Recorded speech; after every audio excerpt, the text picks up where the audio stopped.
মনে হয় ঘড়িটা খারাপ হয়ে গেছে, যাই ডাক্তারের কাছে নিয়ে যাই। তুই আবার ঘড়ি ঠিক করতে যাচ্ছিস? না হলে সকালবেলা উঠবো কি করে?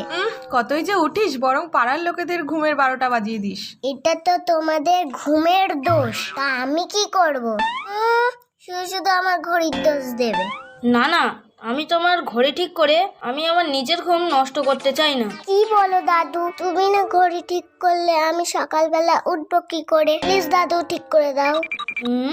এই ঘড়ি যা দেখছি এ ঠিক করতে 50 টাকা লাগবে। কিন্তু আমি তো 25 টাকা এনেছি। তাহলে তুই বাড়ি থেকে হাফ টাকা নিয়ে আয়, তারপরে ঘড়ি ঠিক করব।